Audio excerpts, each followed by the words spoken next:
예, 1월 20일 배상훈 정정원의 막장 토론 정정원입니다. 예, 배상훈입니다. 예. 이 채널 우리 배상훈 채널에서는 제가 이렇게 머리 자른 건 처음이네. 예. 그래도 비니 쓰고 하려다가 아유 뭐 그렇게 또 썼다가 뭐라고 하지 그거 약간 맛만 배주는 식으로 그런 거 하느니 그냥 벗고 하자. 벗고 하자 이렇게 말하니까 좀 느낌이 안 좋아. 느낌이 안 좋아. 걸리는 거지. 노란 딱지 붙는 거지. 예, 하여튼 오늘도 입센 로라님이 1차로 들어오셔가지고 예, 많은 분들과 대화를 나누고 계십니다. 예. 예. 미니토마토님, 73님, 포청천님, 크레용님, 서정원님, 퀵리치님, 뭐 멜로디님, 조수정님 반갑습니다. 화현님, 예. K 저 뒤에 일본어로 돼 있는 거는 저희가 까막눈이어서 읽을 능력이 없습니다. 예, 반갑습니다. 누군지 모르시면 뭐 잘 들어오신 분이겠죠, 뭐. 예. 예. 예. 제가 오늘 조금 지금 서부 간선도로가 좀 막혀서 4분 전에 들어왔습니다. 4분 예, 전에. 원래는 한 30분 전에 들어오는데 예. 예. 반갑습니다. 어쨌든 예. 수지님, 예. 지희님 어떻게 잘 지내셨는지. 뭐 제가 늘 뭐 그냥 그렇게 삽니다. 예. 날씨가 또 많이 풀려가지고 저는 진짜 이게 아직 익숙하지가 않아가지고 이 내복 입는 게 예. 아침에는 입어야겠다 입고 나와. 낮에는 추워 더워서 또 벗어. 그렇죠. 또 밤에는 또 추워. 이 사람의 이 평생에 습성이라는 게 습관이라는 게 쉽게 안 그렇죠. 바뀌더라고요. 쉽게 안 바뀌죠. 그리고 예. 내복도 입는 사람이 입지 잘 불편하다고 하세요.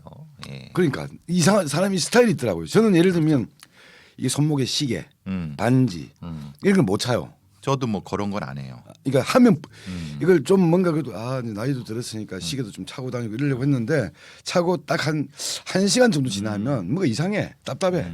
그래서 버려버리죠. 그렇죠. 예. 예. 한진희님 예. 반갑습니다.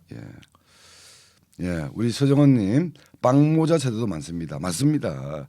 그거를 뭐 빈이라고 얘기하면 뭐 달라지나? 빵모자나 빈이나 털모자나 다 비슷하지. 그렇죠. 예. 예.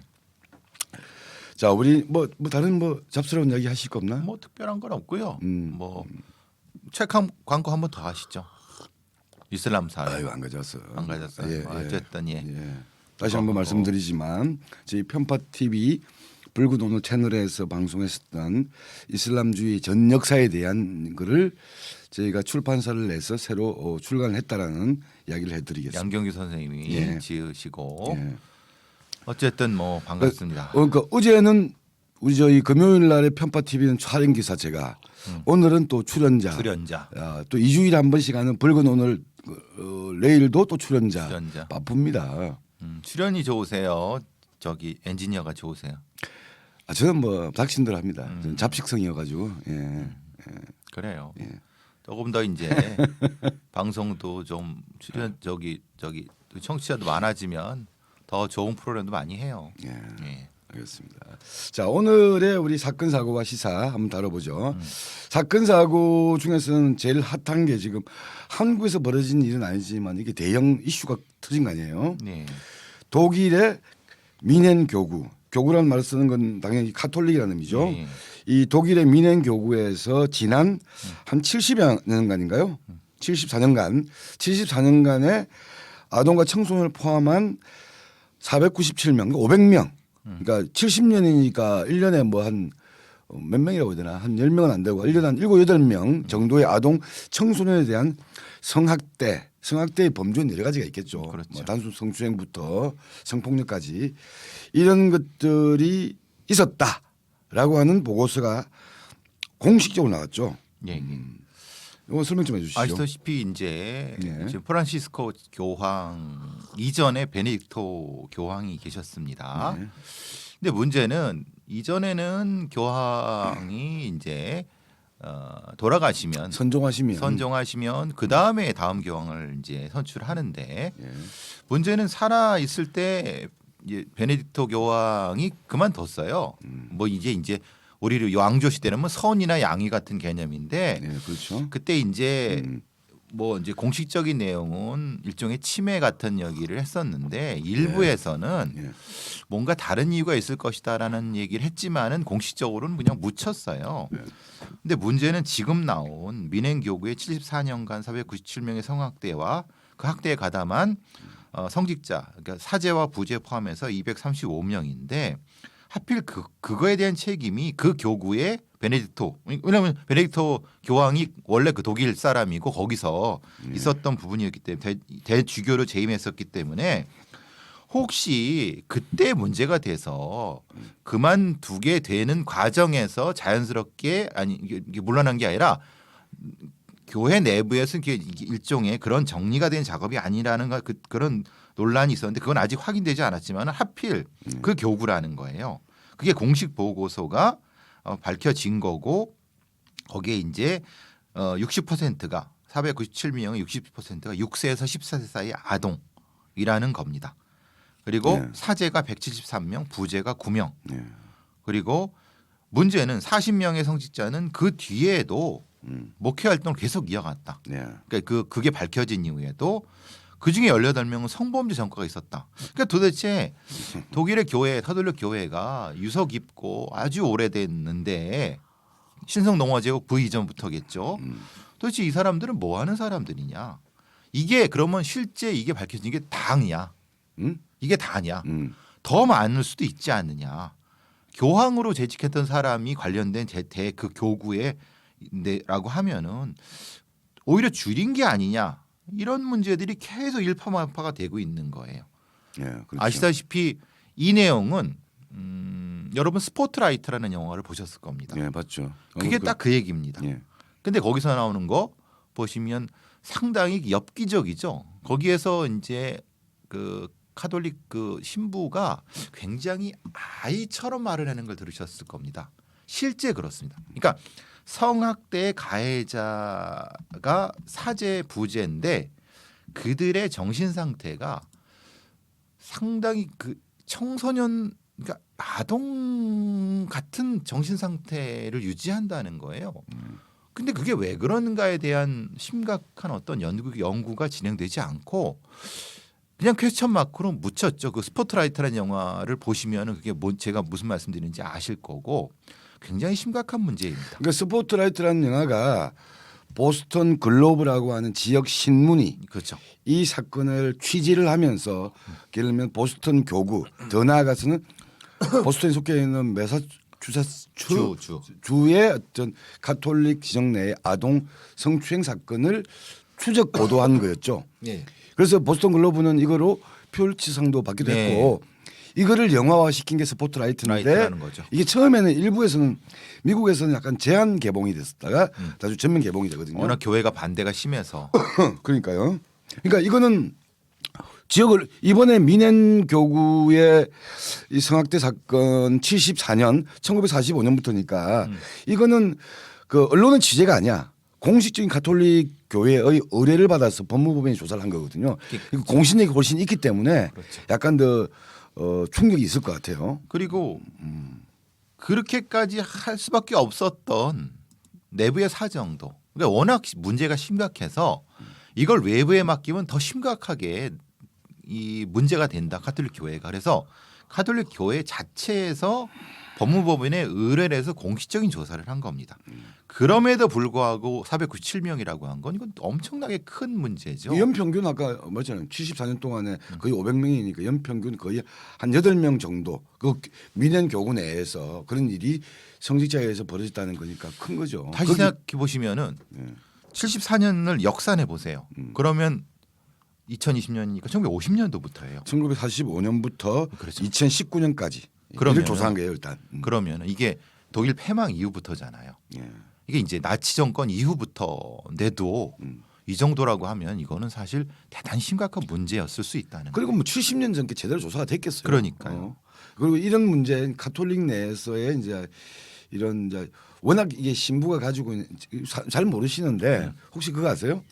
우리가 보통 가톨릭은 신부, 개신교는 목사, 저기 불교에서는 성녀잖아요. 성직자를 지칭하는 게 한국에서의 성직자 중 예를 들면 신부님들 몇 분일 것 같아요? 글쎄요, 저는 모르겠네요. 제가 이거 예전에 한번 재밌어가지고 심심해가지고 한번 조사를 해봤거든요. 예. 그러니까 가톨릭에서 신부가 몇 명이냐. 우리가 약간 이렇게 속세화된 표현을 얘기하면 자격이 계신 분이 몇 분 있냐라고 할 때 신부로 이제 서임 받은 서품 받은 분이 그러니까 한국에서는 기독교 목사는 제가 조사할 때 한 10몇 년 전에는 한 8만 명 정도가 그럼 됩니다. 워낙 많죠, 기독교. 워낙 그렇게 하는 거고. 그러니까 그리고 그다음 불교에서 성녀, 성녀 중에서 부족계를 받은. 대표적으로 절대적인 조계종만 한정했을 때 제가 한 10년 전에 봤을 때 한 15,000명이었습니다. 그건 정식 그 부족계를 받은. 15,000명. 그러니까 저기 목사 8만, 이게 10년 전 버전이니까 성녀 15,000. 그때 신부님이 한 4,000명입니다. 아, 4,000명인데 더 황당히 더 놀라운 게 뭐냐면 이 4,000명은 지금 4,000명이 아니에요. 누적 4,000명입니다. 아, 누적. 예를 들면 남버링을 하게 되면 한국의 가톨릭 신부 1호가 누굽니까? 김대건 신부. 김대건 신부님부터 해가지고 지금까지 사제 서임을 받은 신분이 4,000명 정도. 그럼 그 전에 돌아가신 분을 빼면은 현직에 계신 분들 한 2천도 안 된다는 거죠. 아니 한 2,500 정도 이렇게 그래요. 보시더라고요.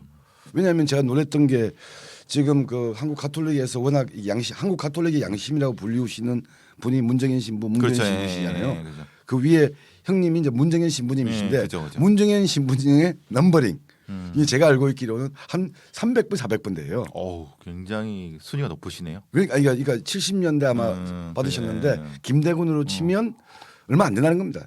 거의 서품을 안 했다는 거잖아요. 이게 이 이야기를 왜 하냐면 성직자가 가지고 있는 권위, 그렇죠. 예를 들면 신도들이라는 권위 이게 약간 뭐 이렇게 단순화 시킬 수는 없지만 가톨릭이 훨씬 세다는 게 그렇죠. 신부님의 어떤 그 숫자 그렇죠. 또는 그 서임되는 과정 엄격하거든요. 그렇죠. 그러니까 이게 이제 일반 신자들에 대한 어떤 종교적 권위가 목사나 성녀보다는 신부님보다 훨씬 센 거야. 그렇죠. 이런 과정에서 이제 이런 예를 들면 아이들 이런 과정에서의 부적절한 문제에 대한 어떤 이 뭐라고 하죠? 이 방어막, 저항막 이게 약화되는 이유 중에 아주 한 부분으로도 저는 그런 걸 지적하고 싶은 거예요. 견제가 되지 않고 실제로 가톨릭 교회 내에서의 신부의 권위는 절대적이다. 어떤 뭐 제가 있는 뭐 제가 고향인 이천 가톨릭 이천 성당 같은 데 가면은 실제로 신부님이 몇 분 안 계시죠? 아니면 그 주임 신부님 계시고 뭐 여기 하시는 분 계시면 한 기껏해 몇 분 안 계시는 그런 정도. 그러니까 그 정도의 절대적인 권위가 있기 때문에 아이들이 그러니까 어린 아이들 특히 이제 아동들이 그 뭐라 가지고 이게 뭐 세례 미사 안 할 때 옆에서 이제 이런 싸구려 표현을 쓰면 안 되는데 옆에서 이제 보조하고 하는 그 뭐 아이들 지칭하는 표현 있잖아요. 시동인가 뭐라. 그래서 그 주는 말 있더라고. 네. 그러니까 이제 그런 거에서 절대적으로 이제 아이들이 신뢰를 하는데 근데 그 신뢰하는 걸 이용해서 상당히 성 착취를 행한 그런 성직자들이 있다. 근데 그 스포트라이트를 보시면은 그들의 정신 상태가 매우 퇴행적이다. 근데 그거를 카톨릭의 수뇌부들도 이미 알고 있었다. 근데 공개될 거리에서 자체적으로 많이 좀 내부적으로 치료를 하고 있었다. 뭐 이것이 치료야 내부적 덮은 거지 뭐. 근데 스포트라이트는 그렇게 표현을 해요. 치료를 하고 있었다고 해요. 근데 어쨌든 이렇게 됐는데 결국은 독일도 마찬가지 아니겠느냐. 사실 이거는 프란시스코 교황이 실제로 이제 그 뭐 즉위하실 그때도 문제가 있었어요. 그때도 이건 분명히 개혁해야 된다 하면서 나타났던 문제 중에 하나인 거고 글쎄요. 지금 이렇게 노출이 됐는데 그럼 이걸 어떻게 해결할 것이냐. 그러니까 교회법 자체가 이런 어떤 성범죄자 신부를 처벌하지 못하면은 그럼 이 사회법으로 해야 되느냐? 그럼 사회법으로 적용할 때 교회와 이 사회 관계는 어떻게 되느냐? 이런 문제들은 이게 사실 곤란한 문제인 거죠. 예. 우리 저 복사라고 가르쳐 주네요. 아, 네, 복사 죄송합니다. 저희들 무식해서 저는 시다는 아닙니다. 시다라고 하면 안 되고요. 복사입니다. 아니 복사. 시다 뭐 뒤에 말을 예. 하려고 했지. 예. 그런 게 뭐냐 했는데 네, 복사라고. 복사 맞습니다. 예. 저희가 무식해서 죄송합니다. 뭐 무식해. 저는 평생을 네, 저기 성당이나 교회나 절을 다녀본 적이 없어가지고 잘 모릅니다. 그는. 예. 그래서 그러니까 이제 참 근데 이게 특히 가톨릭이라고 하는 게 약간의 이게 이 뭐죠 위계서열이 제일 세잖아요. 그렇죠. 예. 그러니까 우리나라 그것도 아세요? 내가 또 물어볼까요? 한국 기독교의 개신교의 대장 지도자는 누굽니까? 우리나라 대통령, 우리나라 국민들 지도자는 대통령 아닙니까? 염수정 추기공은 이게 돌아가. 아닌 거죠. 예를 들면 한 국가 단위에서의 개신교의 지도자는 없어요. 왜냐하면 그렇죠. 워낙 종단이 종반이 다르고. 다르니까. 근데 불교는 조계종. 조계종으로 치면 종정이고. 최고 지도자는 총무원장. 종정, 그리고 종정. 그 위에 정신적 지도자가 종정. 그렇죠. 예. 여기는 예를 들면 입법회의라고 해서 종회회의도 있고 그렇죠. 사법기관에서 감찰기관도 있어요. 불교가 불교 한국 불교 대장이 누구냐면 조계종 총무원장이라고 얘기하면 돼. 근데 개신교는 워낙 나눠져 있어가지고 여러 명이야. 그렇죠, 뭐. 그럼 한국 가톨릭의 대장은 누구냐?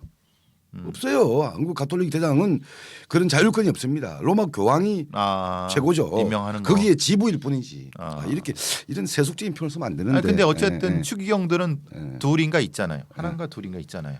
그렇죠. 추기경 네. 있는데 추기경이라는 게 한국 가톨릭의 독자적인 권한을 가지고 있는 그게 지도자 아니고. 이런 개념은 아닙니다. 그냥 전달자로서. 예. 이게 약간 이게 특이하더라고요. 그러니까 다른 말로 하면 가톨릭 그만큼 로마 교황부터 해가지고 전 세계 한 13억 정도 될 건데 이 13억의 신자에 대한 강력한 지도력과 이런 위계적인 이런 구조를 가지고 있는 거거든요. 근데 거기서 벌어진 일들에 대한 최종 책임을 로마 교황이 가지는 거예요. 지금 민행 대교구 같은 경우도 그래서 로마 교황청에서 이게 대한 입장 이런 얘기 나올 수밖에 없는 거고 그렇죠. 지금.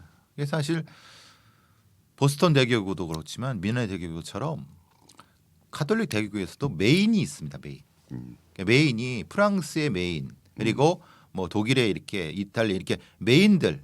왜냐하면 그게 소위 말하는 일종의 끝발이 있는 그런 교구인 거죠. 이제 보스턴 대교구가 그 유명하게 되면 힘이 있는 교구인 거고. 그렇죠. 그러니까 이제 그게 쉽게 못 건드리는 거예요. 왜냐하면은 사실 한국의 경찰이 한국의 가톨릭에 있어서 여러 가지 이런 문제들을 수사할 수 있느냐 못합니다.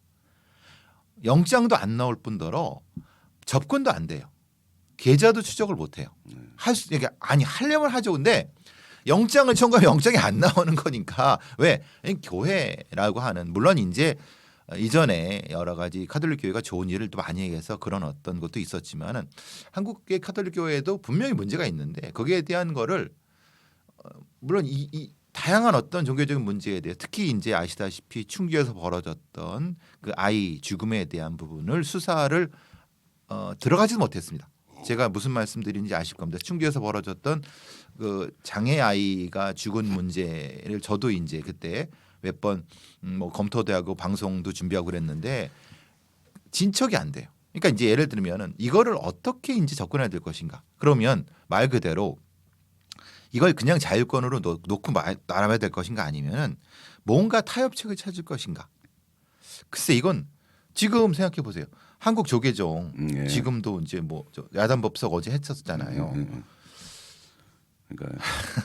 그러니까 어쨌든 종교라고 하는 것이 가지고 있는 나름대로 자율성, 종교의 특성 이걸 고려해야 되는 것도 있지만 또 사회와 공존하기 위해서 해야 되는 게 있는 건데 이런 문제 아까 얘기했던 뭐 성학대라든가 이제 특히 아동 성추행 같은 경우도 이게 그 전에는 별 중요한 것으로 취급 안 받았죠. 그거는 종교뿐만 아니라 사회에서도 그랬던 거 아니에요. 그렇죠. 그런데 사회에서 이제 이런 데 대한 문제 의식 이런 것에 대한 어떤 범죄적 어떤 접근 그리고 좀 사회 악적으로 접근하는 문제들이 어쨌든 그게 종교라는 것도 영향을 받을 수밖에 없기 때문에 이게 가는 거죠. 사실 이것도 뭐 가톨릭에서 이런 문제가 나오게 된 게 1983년 요한 바오로 2세 이후에 38년 만에 개정된 가톨릭 법 내에서 이런 규정들 이렇게 어떤 아동에 대한 자기적인 어떤 의사결정 능력이 부족한 아동에 대한 성적 학대 있을 때는 바로 아웃시킨다라는 게 만들어진 게 80년대 이후거든요. 그 이전은 어떻게 됐나요?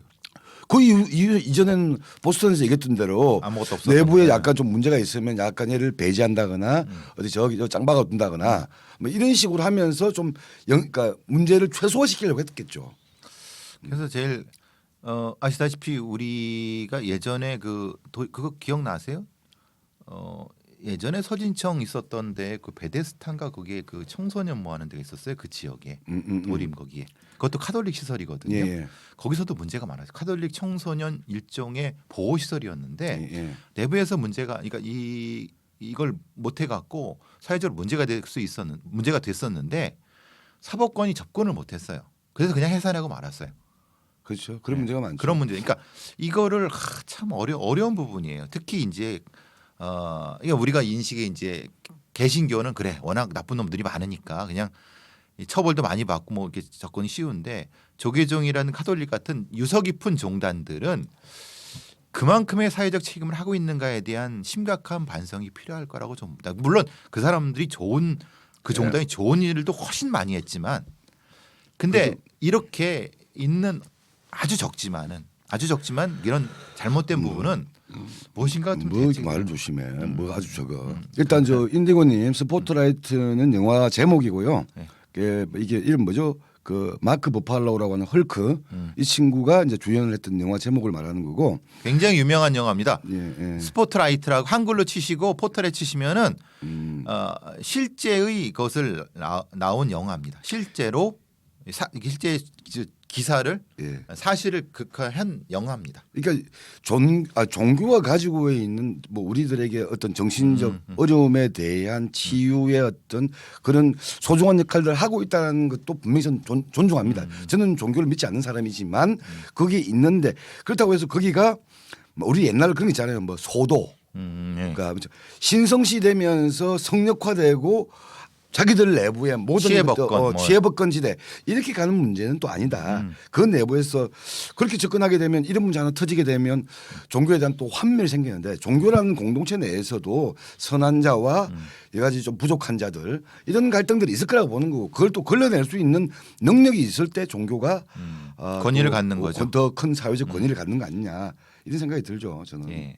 일단 그래서 하여튼 좀 그거 좀 이제 우리가 일깨워 드리려고 민행대교구 성범죄 신부들에 대한 성범죄 그거를 말씀드려봤습니다. 그러니까 약간 다른 접근을 한번 제가 하게 되면 아까 불교에 대해서도 뭐 약간 뭐 비판의 시각이 많은데 그렇죠. 불교는 아까 우리로 치면 대통령격인 총무원장도 있고 국회격인 종회도 있고 예. 감찰 기구도 있어. 근데 물론 이게 제대로 작동하느냐 이건 다른 문제입니다. 그렇죠. 예. 가톨릭에 그런 기능이 있냐?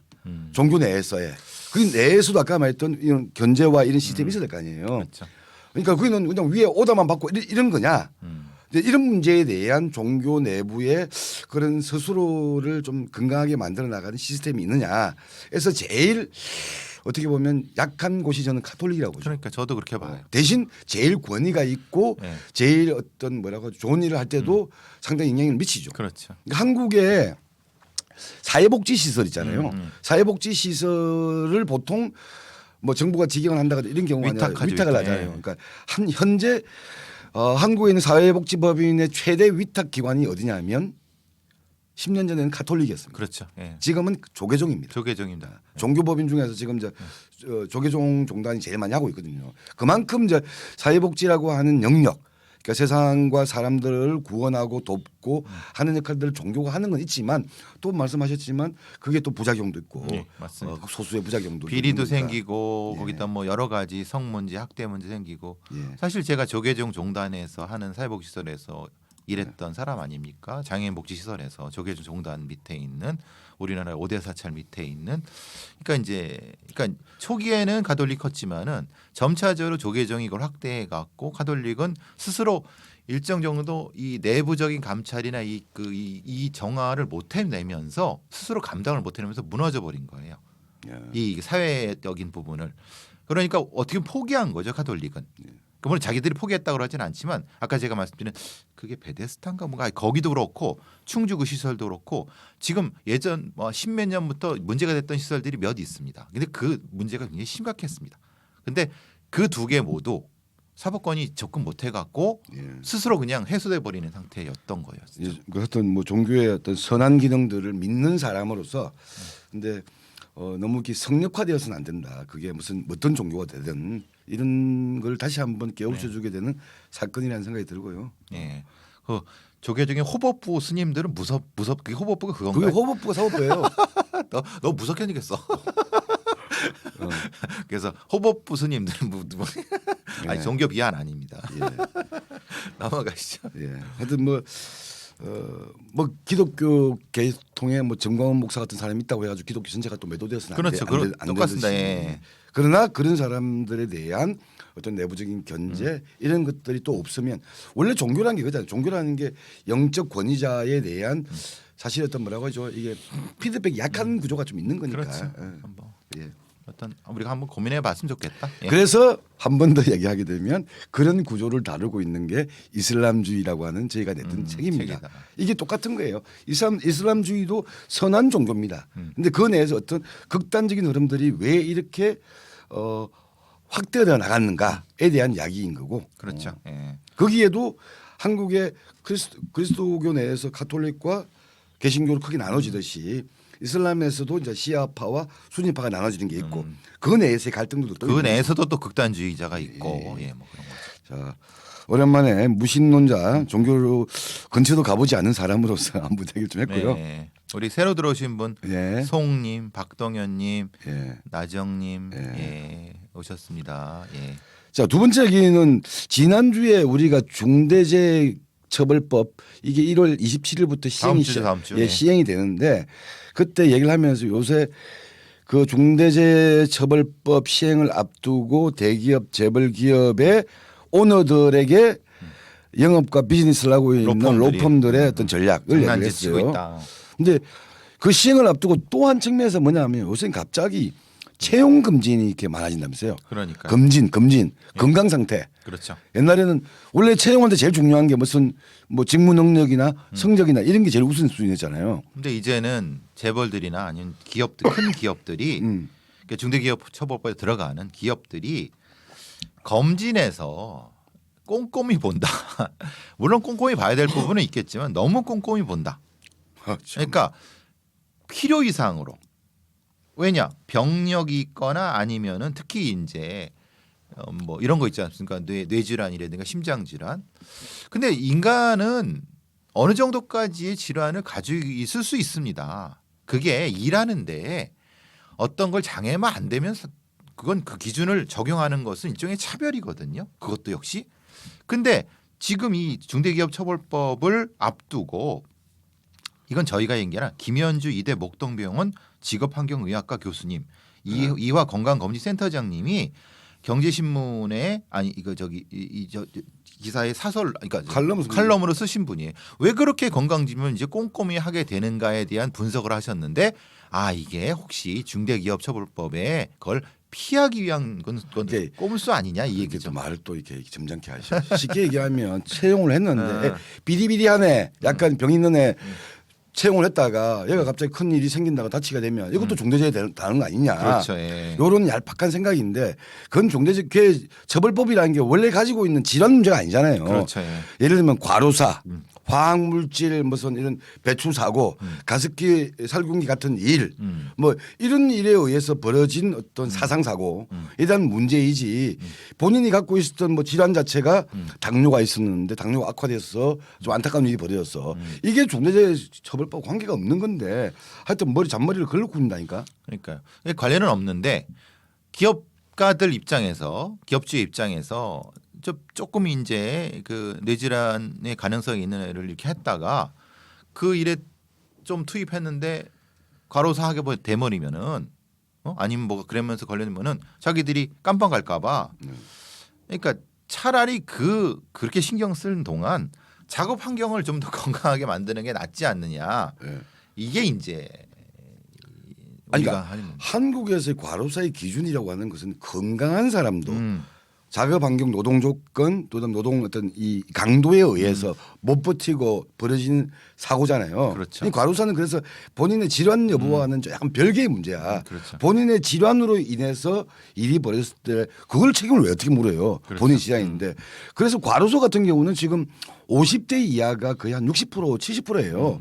과로사로 사망하는 경우 같은 경우는 30대에도 과로사가 있고 40대에도 과로사가 있는 거잖아요. 그런데 저 회사에서는 왜 과로사가 빈발한가를 묻고 뭔가 회사의 규칙 사유가 있을 때 이걸 접근하는 것이지 아니 뭐 다른 말로 하면 속된 말로 하면 일을 아무리 과로사라고 할 정도로까지 빡세게 시키더라도 죽지 않거나 다치지 않거나 건강한 놈을 구하겠다? 건강한 사람을 뽑겠다? 이거잖아 쉽게 말하면. 그렇죠, 말하자면. 좀 과로를 시키더라도 얘가 멀쩡했으면 좋겠어. 그래서 뭐 푸시업 100개 뭐 이런 거 따지나? 그러니까 이런 생각이 드는 너무 거죠. 이게 꼼수가 심하다. 그러니까 이제 이게 참 이걸 어떻게 해석해야 되나? 이게 너무 그러니까 사회가 좀 일하다 죽는 사람이 없게 건강하게 만들자고 법을 만들어 놓으면은 정작 그 취지에 따라갈 생각은 안 하고 예. 엉뚱하게 이게 차별을 하려고 하고 배제를 하려고 하니 해버리니까 이건 너무 아니지 않습니까? 아니지 않죠. 그러니까 이게 일단 건강 검진 채용이라고 하는 게 인권위에서도 폐지를 권고하고 있는 거라면서요. 그러니까요. 법정 검진이 아니라 법정 검진이라고 하는 것은 예를 들면 직장인이면 1년에 한 번씩 네. 뭐 예를 들면 2년에 한 번씩 건강 기본 건강 검진 이런 하죠. 걸 하게 되잖아요. 이런 건 법정 검진인 건데 채용을 위해서 채용 일정한 조건 채용 아까 검진이 따로 있죠. 그거는 약간 반인권적 요소가 있다고 차별적 해서 요소가 있죠. 네. 그래서 왜냐하면 거기에 이제 뭐 혈액형 이런 문제가 아니라 일종의 어떤 병력 부분이라든가 이런 부분들이 있어요. 그거에 대한 차별이 있을 수 있고 여러 가지 신체적 조건에 대한 차별도 발생할 수 있기 때문에 네. 체형 검진 자체를 너무 세세하고 포괄적으로 하는 것은 일종의 차별이 될 수 있다라고 보는 것이 맞습니다. 그러니까 하여튼 이 중대재해처벌법에서 얘기하는 것은 직업상 질병의 종류에 관해서는 시행령에 24가지 세세하게 열거하고 있습니다. 대부분 뭐 급성 중독성 질환 뭐 이런 것들 이거는 예를 들면 건설업에서 폭염에도 불구하고 좀 과도하게 시켜서 열사병 열사병. 전자산업 하청업체 노동자에 의해서 가스 누출 사고로 예를 들면 화학물질 중독 이게 또 원인이 되어서 뭐 백혈병 이런 경우 그다음에 과로사 그다음에 밀폐 공간에서 뭐 산소 결핍증 질식. 이렇게 열거되어 있는데 그거하고 채용 검진하고는 무관한 건데 이게 아까 자칫에 과로가 될 정도로까지 일을 시킬 건데 이걸 견뎌낼 수 있는 사람을 구한다 이건 아니잖아요. 그렇죠. 예. 그러니까 이거는 조금 이게 사실 우리 노동 관련된 법규라든가 아니면 기준도 좀 촘촘해져야 돼요. 이런 꼼수를 못 쓰게끔. 근데 이제 워낙 그 부분에 대해서 미약하다 보니까 이런 엉뚱한 생각을 하고 있는 예. 예전에 그런 걸 들었어요. 그런 거 그거 들어보셨어요? 예. 예전에 그 삼성 그 이제 제가 삼성 대학 졸업하고 삼성에 채용 원서를 넣었었어요. 예. 예. 근데 이제 거기 이상한 아저씨가 계시더라고요. 무슨 말인지 아시겠죠? 몰라요? 면접관 중에 이상한 아저씨가 계시더라고요. 왜? 전부 사주 보는 분이래요. 그래서 그 선배한테 이거 한참 전 일이다. 한 20년 전 일이다. 이병철 회장이 살아있을 때죠. 예, 이병철 예, 회장이 예. 워낙 그런 걸 좋아했고. 예, 그래갖고 저분은 누구시냐고 이제 우리가 아는 사람한테 물었더니 모르셨어요? 이거 보시는 분이에요. 그래갖고 관상. 왜냐 이거 삼성에서는 그런 걸 중시하긴다고. 지금은 아닙니다. 지금은 뭐 아닙니다. 근데 그때는 그래갖고 야 별걸 다 본다. 이것도 차별 아니냐. 관상이 나쁘다고 그러면 이거 그냥 뭐 개인 기업이니까 그럴 수도 있겠지만 너무한 거 아니냐 이런 생각이 들었던. 그러니까 이거 보니 그런 생각이 들더라고요. 그럼 이거 나쁜 사람은 가지도 못해? 이게 30년 전에는 아까 그 개인 사기업의 사주 오너 마음 아니냐, 오너가 뽑고 싶은 사람 뽑는 거 아니냐라고 퉁쳐졌는데 지금 이야기가 되면 그건 심각한 차별행위가 되는 그렇죠. 거죠. 예. 문제가 되고 법적으로도 문제가 걸릴 수 있는 거고. 그렇죠. 30년의 시간이라는 게 이제 그렇게 조금씩 진화되어 온 거죠. 그렇죠. 근데 지금 이것도 조금 문제가 될 수 있다. 조금 우리가 좀 다시 한번 말씀드리지만 중대재해기업처벌법이라고 하는 것은 개인의 질환을 자기가 관리를 못해서 문제가 생긴 거를 가지고 기업주들에게 묻는 게 아니다. 그건 아니죠. 기업주가 미연에 방지할 수 있는 노동조건, 안전관리 등등으로 인한 사고의 경우에 이제 책임을 묻는 거고 다른 말로 하면 책임을 묻는 게 목적이 아니라 그런 일을 줄이기 위한 예방 조치를 해라. 예방 조치와 안전 관리와 이런 데 대해서 돈 아끼다가 뭐 대충 퉁퉁하다가 이러지 말한 취지인데 예. 퀸리시님 교수님 떨어지셨어요. 떨어졌습니다. 관상이 안 좋았어. 어딘지 말씀드릴게요. 삼성 종합화학입니다. 지금은 없어졌습니다. 이거 종합화학하고 정밀화학에서 제가 그쪽으로 오줌도 안 넣어요. 지가 없어졌습니다. 자, 삼성 이야기했으니까 최근에 또 화제가 됐던 뉴스 중에 하나가 요새 떡상이 유지되고 있는 안철수 후보가 삼성전자 어디 화성 캠퍼스 이게 캠퍼스라는 말을 삼성만 쓰고 있더라고. 원래 이게 화성 사업장, 화성 공장이거든요. 그렇죠, 공장이죠. 그걸 이제 캠퍼스라고 약간 뭔가 자기들은 단순 자금만이 아니라 머리도 쓰고 뭐 스마트하고 이런 이미지로 쓰기 위해서 10년 전부터 사업장들을 공장들을 이제 캠퍼스라고 하더라고요. 예. 화성 캠퍼스를 갔다가 이 과학 기술 경쟁에서 살아남기 위해서 특수학교라고 만들어서 반도체 인력을 양성하겠다라는 말씀을 하셨죠. 네. 우리 그래서 이제 철수 선생님께서. 그래서 뭐 특별하게 일종의 뭐 저걸 해서라도 학교를 해서라도 뭐 이렇게 뭐 인력 부족을 반도체 인력을 양성하겠다. 이거지. 양성하겠다라고 특수학교를 만들어서라도 근데 사실 이것은 특수학교가 뭐야 근데? 반도체 특수학교 같은 경우죠. 그러니까 이제 반도체 특성화 고등학교 같은 거죠. 그러니까 대학교에는 이미 반도체 학과 같은 게 있잖아요. 있죠, 예. 그걸 말하는 것 같지 않고. 예, 그러니까 그 사람들을 위해서 하는 것이 아니라 그 사업장 내에 전문적으로 만들어내는 그런 사람. 실업계 특성화고를 하겠다는 그렇죠. 거지. 네. 근데 지금 실업계 특성화가 얼마나 많은 문제를 가지고 그러니까요. 있습니까? 그러니까 현실을 잘 모르고 그러면 만약에 이렇게 했을 경우 지금 있는 대학교의 사립학교나 공립학교에 반도체 관련된 그 사람들은 어떻게 해요? 예? 그것도 차별이 될 수 있잖아요. 그러니까 일견 한철수의 말은 삼성 이게 좋은 얘기일 수도 있지만은 시야가 너무 좁아요. 그건 교육제도의 문제 그리고 인력을 왜 수급 못하는지에 대한 깊은 사고가 안 돼 있는 상태에서 나온 이런 식으로는 안 되죠. 그러니까 특성화 고등학교가 가지고 있는 성격이 두 가지잖아요. 교육기관의 성격도 있지만 또 그쪽 파트에 대한 어떤 전문성들을 좀 이렇게 10대 때 청소년 시절부터 양성되도록 하겠다. 그렇죠. 이런 취지가 있는 거고 말 그대로 이 말 한마디. 그러니까 반도체 인력 양성을 하려면 직업학교를 만들면 되잖아요. 직업학교. 그렇죠. 어?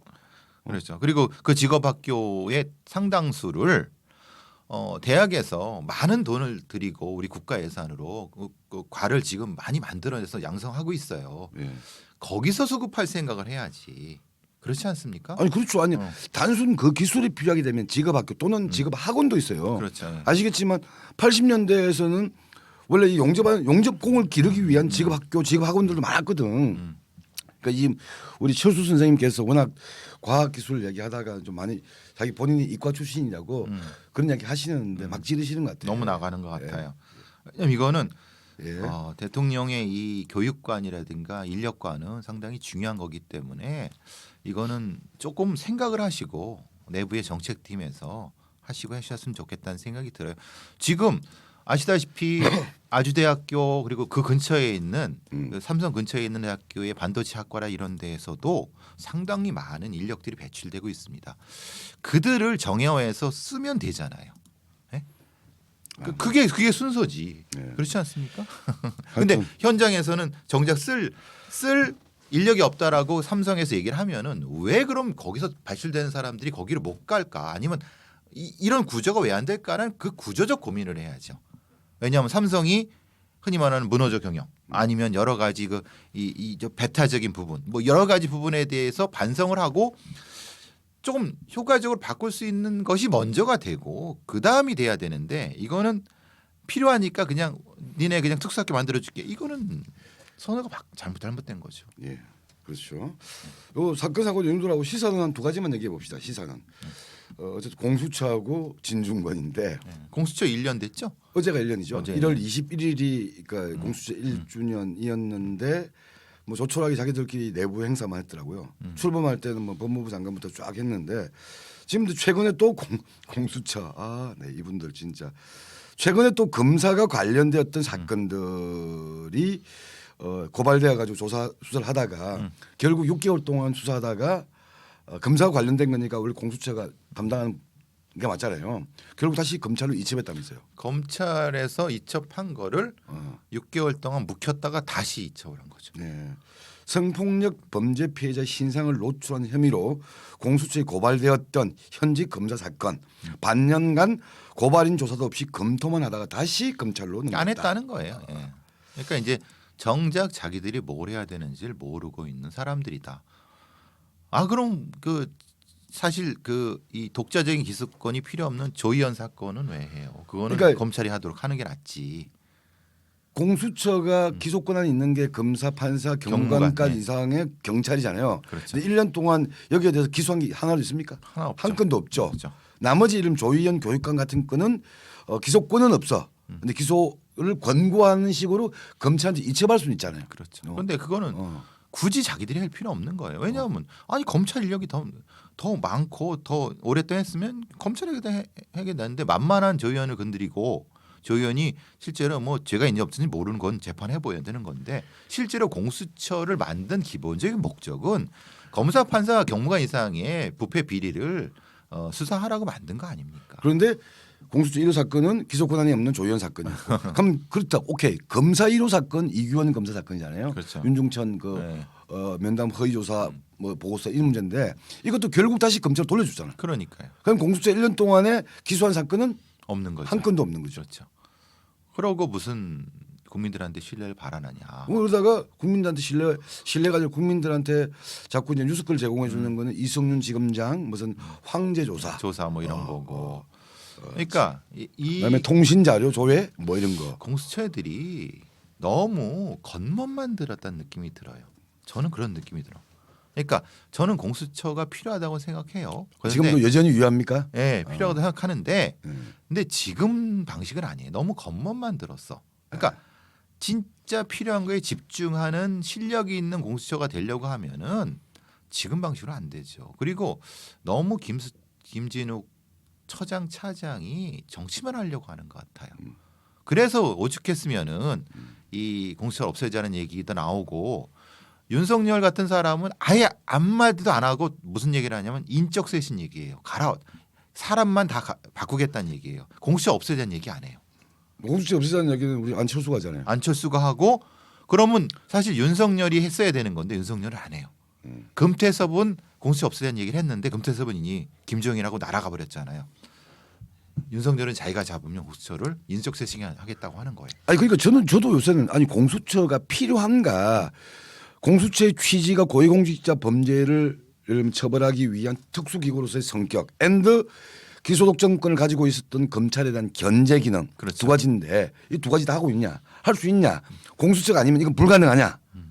옛날에는 공수처가 아니면 불가능하다고 했잖아. 그렇죠. 이걸 하기 위해서는 공수처라는 제도와 기구가 있어야 된다라고 얘기했는데 1년이 지났는데 과연 검찰개혁 필요할 수 있어. 예를 들면 검찰의 기소 독점이라고 하는 것을 일정하게 견제할 수 있는 기구 필요해. 근데 그게 지금 공수처냐에 대해서 그렇습니다. 공수처입니다라고 얘기하는 사람을 본 적이 없어.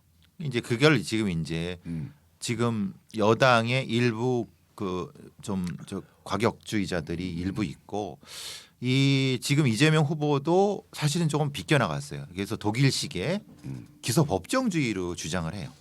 그러니까 사실은 이 여당 내의 어떤 강경파들하고는 조금 궤가 달라요. 예. 그러니까 이재명 후보가 얘기하는 건 독일식 기소 법정주의. 그거는 뭐냐면 공수처보다는 사실은 지금에 있는 검찰의 기소권을 법정주의로 묶어놓으면은 기소 편의주의, 마음대로 기소하고 마음대로 기소 안 하는 검찰을 제어할 수 있다고 생각하는 것 같아요. 이재명도. 그러니까 지금 이게 공수처를 돌이켜 봅시다. 지금 이름 2019년인가요? 이게 네. 이게 그 대한민국 1년 내내 시끄럽게 만들었던 예를 들면 패스트트랙 국면.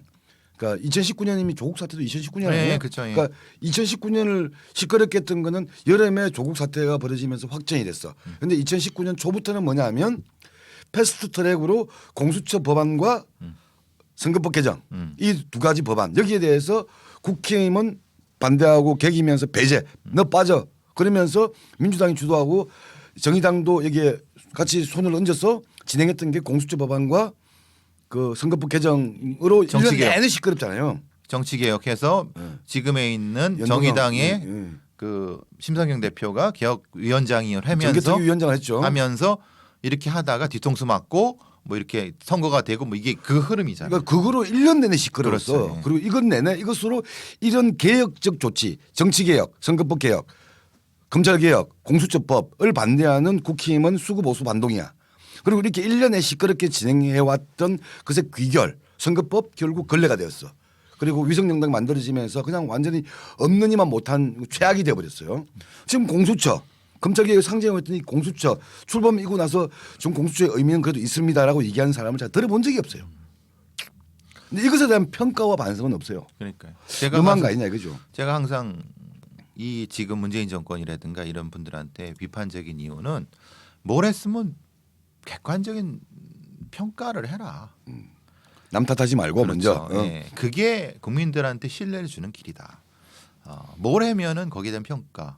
사실 심상정 후보가 결국은 반성하고 자기 비판한다고 하는 이유가 뭡니까? 스스로 반성을 못했다는 거 아닙니까? 똑같습니다. 정치인들은 한 부분에 대한 반성을 국민한테 받아야죠. 그래야지 신뢰를 받는 거 아닙니까? 저는 심상정 후보의 사과가 이 공수처 법안을 저쪽 민주당이 추진하는 것을 묵인해 주는 대가로 예를 들면 정치관계법, 선거법 개정을 받으려고 했던 것에 대한 반성을 했는데 반성이 그까지 가야 된다고 보는 거예요. 공수처법이라고 하는 네. 것을 민주당이 밀어붙이는 것에 대해서 사실 내가 부안해동했다. 그건 잘못한 것 같다. 했는데 그 이야기는 빼더라고 아직까지는. 예. 그래서 하여튼 뭐. 그런 공수처를 어떻게 해야 될 것인가 그리고 대안은 뭔가 평가는 뭐 이런 것까지 갔어야 되는 건데 예, 갔어야 되는데 아직 못 가고 있다. 그래서 지금 이 공수처의 1주년이 성적표가 빵점이다. 이렇게 얘기하는 사람 다 그렇게 얘기해. 그러면 이유가 무엇이고 그럼 이것에 대한 대안은 무엇인가에 대한 이야기다. 진작에 나와야 되는데 뭐 그런 분위기는 아닌 것 같다. 그렇죠. 이런 얘기를 하고 싶고요. 자, 오히려 시간도 얼마 없으니까 네, 우리 메인 주제인 지금 좀 시끄러운 진중권 진중권 씨의 정의당 복당 시끄럽더라고 또. 네. 저는 깜짝 놀랐어요. 네. 저는 친구한테 네. 야 뭐냐? 왜 진중권이 거기가 그러더라고. 나는 아니야. 내가 공청회하고 무슨 관련이 있다고 나한테 항의를 해. 했더니 너 편파 TV 그 뭐 하는데 그 머리 없는 분하고 같이 그 사람 정의당 사람 아니야. 그래서 아이 나는 정치적으로 이 사람하고 달라. 막 이렇게 좋겠다. 행복해요. 그래서 행복합니다. 저는 정의당하고 관련이 없어갖고. 근데 하여튼 그래서 좀 정의당 내부에선 어떻게 생각하는가 그거 좀 듣고 싶어서. 아니, 쫙 갈라지지 또 이게 네. 무슨 그 모세가 홍해를 가르듯이 갈라지죠. 그러니까 참 내가 볼 때는 씁쓸하죠. 일단 그래서 두 가지로 봐야 되는데 진중근 씨의 정의당 복당에 대해서 시끌벅적한 이유, 특히 정의당 주변에서 이 이유가 뭘까? 또 하나는 그럼 진중근 씨는 왜 복당을 선택했을까? 두 가지로 봐야 되는데 첫 번째 이유는요. 워낙 이 진중권 선생이 약간 문제적인 분이잖아요. 그렇죠. 예를 네. 들면 반민주당, 반 문재인 반 이재명 친윤석열 이야기를 워낙 정치적 개입을 많이 하신 분이잖아요. 예. 이런 사람하고 지금 이제 이 정의당의 스탠스하고가 충돌이 좀 있을 수 있죠. 근데 그거는 앞서 심상정 후보가 2019년에 패스트트랙 전국에서 공수처 문제에 대해서 또는 검찰 개혁에 대해서 지지했는데 지금 반성한다라는 스탠스이기 때문에 그 차이는 별로 없어요. 그런데 예를 들면 이게 저는 이 얘기를 하고 싶은 거예요. 정의당이라는 조직이 장점이 뭐냐? 콩가루라는 조직이 장점이에요. 속된 콩가루다. 말로 하면 스펙트럼이 넓어. 예를 들면 친문재인 입장부터 친민주당 맞아요. 입장부터 반민주당까지 강도가 약간씩 다르지만 그 내에 하나 있어요. 이것이 가지고 있는 장점은 야 그래도 진짜 여러 가지 의견들이 있구나. 약점은 뭐야? 그러니까 약간 콩가루적 성격이 있는 거지. 그러니까 문제는 이게 이런 이 정당 내에서의 이견, 갈등 이건 항상 존재했어요. 아시잖아요. 그렇죠. 그거야 뭐. 메갈 한번 터지면 쫙 갈라졌어. 그렇죠. 메갈 사태야. 조국 사태 한번 터지면 또 갈라져.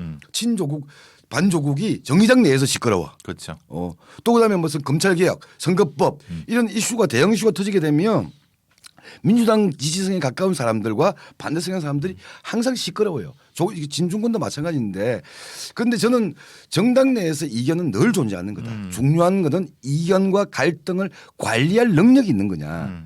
관리할 능력이 없으면 이제 조직이 깨지거나 항상 분란만 생기는 거고 그 갈등을 관리할 수 있을 때 이견이 있지만 이 이견을 최소화시키고 서로 의견을 존중하면서 토론을 하고 또 이렇게 가는 그러니까 갈등의 관리 능력의 문제가 중요한데 그러니까 뭐 그런 거 있잖아요. 그러니까 진중권 들어오고 나는 환영해.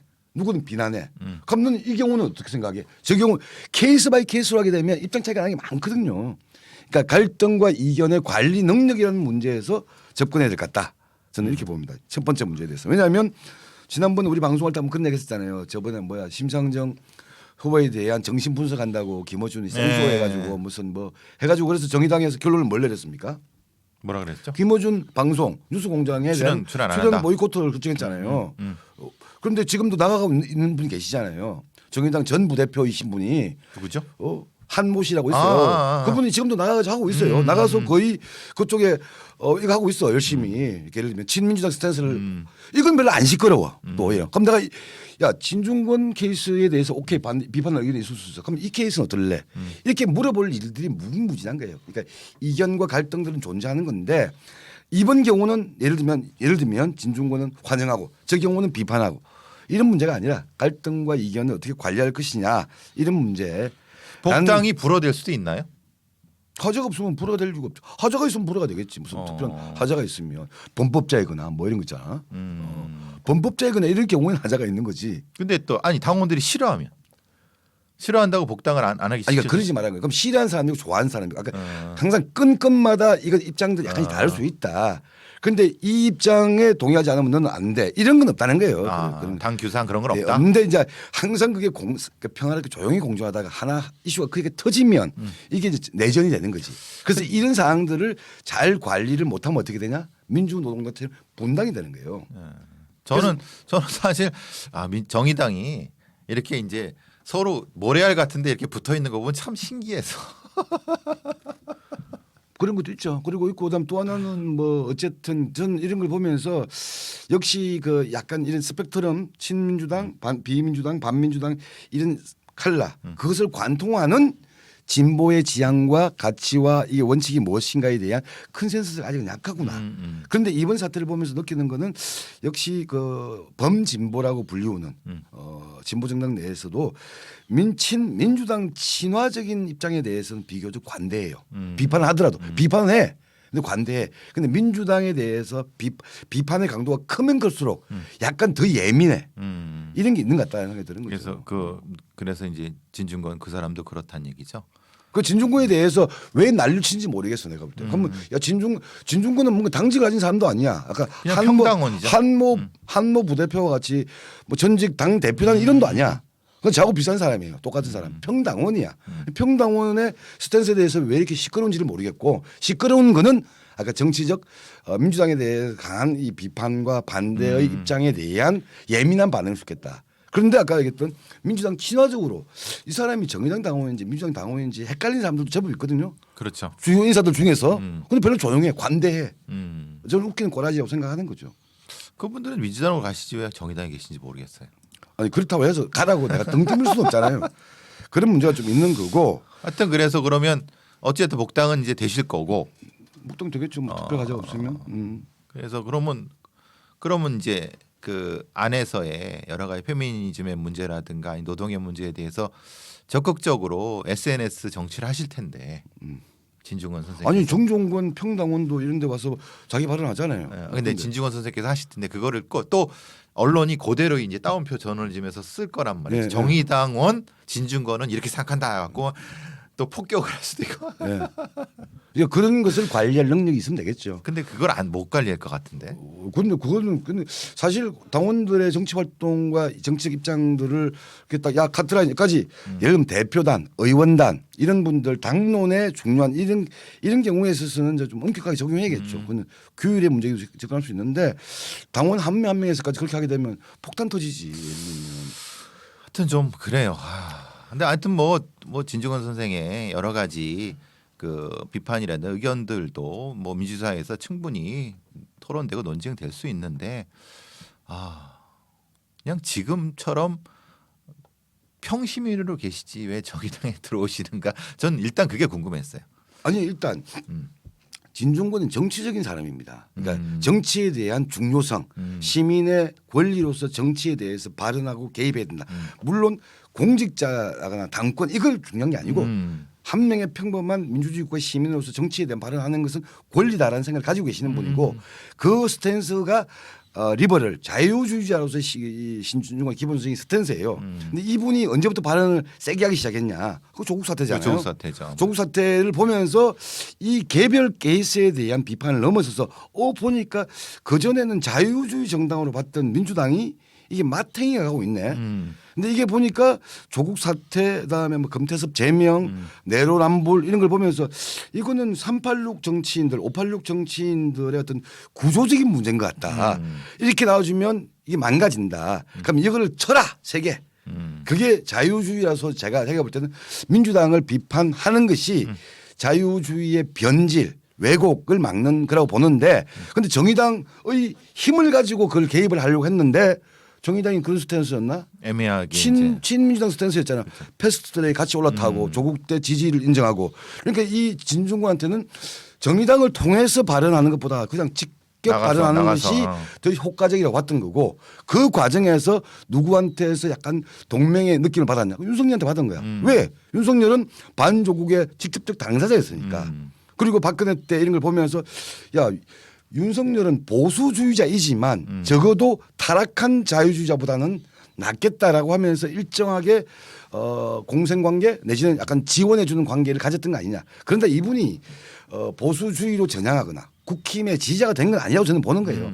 이런 식으로 시민으로서의 정치 활동을 했던 거고 이제 자기 역할은 끝난 것 같다라면서 원대복귀하는 거 아닌가라고 저는 생각하는 거죠.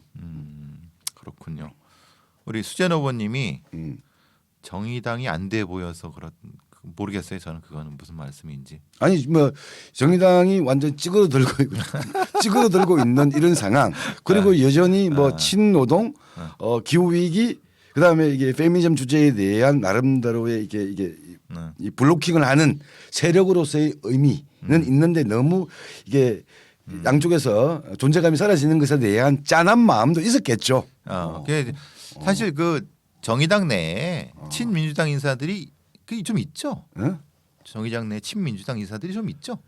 아니 인사뿐만 아니라 당원들 내에서 당원들 있는 거예요. 내. 그러니까 일단 이 사람은 친민주당 그러니까 편이다가 아니라 정의당이라고 하는 어떤 그 뭐죠 이념적 스펙트럼 내에는 민주당 친화적인 성격과 민주당 비판적 성격이 다 있는 거예요. 이거를 잘 관리하면서 나가는 게 정의당의 리더 역할이고 어떤 뭐 그런 거라고 저는 보는 건데 근데 그런 부분에서 아쉬움이 조금 있는 거죠. 왜냐하면 메갈 사건 터지면 양쪽이 확 터지니까 이 갈등을 회피해 버려.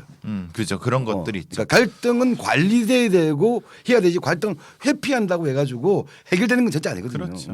근데 이제 사실 정의당의 스탠스라는 게 저도 그게 불만이었던 게 그거예요. 아니 뭐가 있으면 치열하게 부딪혀서 머리 터지게 한번 뭘 해서 결론을 내리라는 게 아니라 뭘 이렇게 드러내야지. 여태까지 계속 약간씩 비껴나가면서 결국은 비껴나가다 보니까 누적되는 거죠. 그리고 존재감이 사라지는 거예요. 왜냐하면 비껴나가면 이 사람들이 도대체 무슨 생각하는지 모르니까 그러니까 당연히 존재감이 사라지는 거죠. 그러니까 이제 이 존재감 자체가 떨어져서 이 양쪽 공격당하는 상황이 아닌가 그런 생각이 들었던 거죠. 그렇죠. 갈등과 이견은 존재하는 건데 이거 야 일단 나중에 이게 우리 지금 이야기 안 하면 안 될까라고 한다서 해결되는 게 아니고 이 갈등과 이견은 현재로서는 어느 하나가 끝낼 수가 없잖아요. 그렇죠, 그럼 대략 이런 방향에서 우리 행보와 우리 지향을 해 나가자라고 리더십이 정리하고 이것에 대해서 또 사후적으로 평가받는 거거든. 그러면 그것 때문에 심상정 리더십이 문제였다는 거잖아요. 그죠? 심상정, 이정미, 리더십이 뭐 김종철 이렇게 이어져온 정당의 리더십이 그런 갈등 회피형 리더십이어서 문제였던 거다. 그러니까 저도 그 얘기하는 거예요. 그러니까 이 사람들이 어떤 대중적인 어떤 정치인으로서 뭘 있었지만은 실제로 정의당의 건강한 리더로서의 것은 사실 부족했다. 제가 비판하는 점은 그겁니다. 심상정도 김종철도 이정미도 이 사람들이 특히 이정미 같은 사람이 심상정 같은 사람들은 대중적인 이미지 쇄신에만 자기 치장에만 익숙했지 내부에서의 무엇은 힘을 받아서 올라갈 생각은 안 했다는 거예요. 그게 제가 그래서 비판적이라는 거죠. 근데 뭐 김종철 대표 어차피 중간에 다른 일이 있었기 때문에 평가하기는 그렇고 그래서 그런 부분이 있는 거죠. 그러니까 진중권 씨는 나름대로는 자유주의의 타락 변질로서 민주당에 대한 전투도 했고 보수 정당 내에 있는 그 완전히 그 꼴통들에 대해서도 했던 나름대로 일관성은 있다는 생각이 드는 거예요. 저는.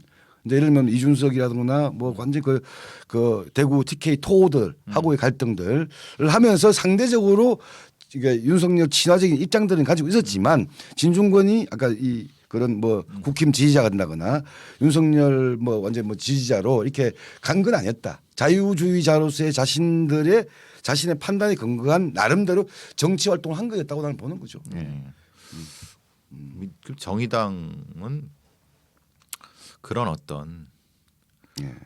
이 좀 쌩쌩하고 그런 사람들이 많겠죠? 네? 희망이 있을까요? 희망이 있습니다. 좀 왜 자꾸 네. 이런 식으로 약간 비간의 냄새를 오염시키려고 해, 감염시키려고 그래. 아니 그래서 물어보는 거예요. 그러니까 말하자면 진중권이 뭐 이렇게 하지만 사실 뭐 진중권만큼 또 할 수 있는 사람도 있을 거라고 생각하는데 그래서 그게 사실은 정당이 건강하다는 것은 치고 나와서 치고받고 하면서 새로운 사람을 만들어낼 수 있으면은 그건 정당이 건강하다고 보는 거예요. 이게 단지 금배지를 달아서 스포트라이트를 받아서 누가 이게 사람이 쓰는 게 아니라 자체적으로 자생적으로 쓸 수 있는 사람이 있으면 전 있을 거라고 생각하고. 그러니까 뭐 예. 너무 이렇게 과대평가도 하지 말고 관종 맞죠. 관종 맞고 타락한 자유주의가 뭐겠습니까? 민주당 5년의 이 일련의 행적들 아니 뭐 몇 가지 있잖아요. 위성정당 그런 거. 그다음 조국 사태 때 옹호한 거. 추미애의 행보들. 예를 들면 또 안희정 오거돈 박원순 사태에 대해서 후보를 안 낸다고 했다가 뒤집는 거. 금태섭 공수처에 대한 이견이 있다고 해가지고 잘라버리는 거. 이런 것들이 자유주의의 기본적인 가치라고 하는 것은 공존이거든. 이견의 존재. 이견의 존재를 어떻게 이렇게 시스템화할 것인가에 대한 문제인데 이견을 용서하지 못하는 것 같다는 거죠. 이견이 있는 자들을 역적 또는 악마 또는 적폐. 친일 토착 외구 이런 식으로 몰아가서 상대방을 악마화시키는 이런 구도로 만들어 나가는 게 리버럴이 아니게 되는 거죠. 자유주의가 아니게 되는 거고. 근데 뭐 그렇게 저는 봅니다. 네, 사실 저는 근데 뭐 진중권 씨 가족 문제는 사실 좀 그거는 본질하고 뭔가 가족 문제 뭐 있어? 몰라. 뭐 부인이 뭐 일본 뭐 그런 건 의미가 없잖아요.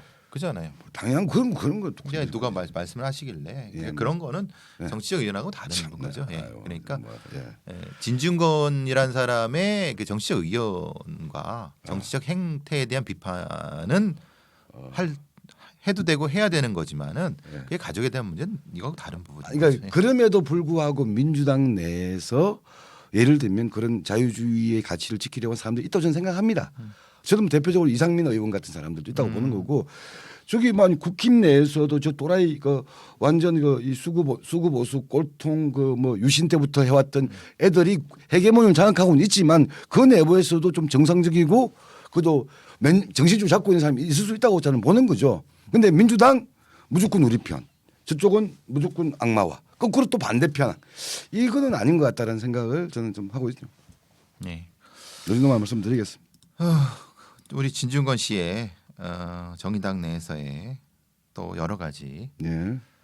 보고 한번 보시고 그 다음에 또 그렇게 하시죠. 뭐. 예, 하여튼 뭐 저는 마지막으로 진중권 사태라는 논란이죠. 논란에 대해서 얘기를 해주고 싶은 거는 정의당 갈등을 회피하지 말고 이견을 대충 우회하지 말고 갈등과 이견을 어떻게 유능하게 잘 이렇게 관리하고 할 것인가라는 게 생존과 정당으로서의 유능함과 무능함을 나누는 기준이다. 그냥 싫어 도망가 이렇게 돼버리면 안 된다. 라는 말씀을 드리고 싶고. 그래야죠. 예.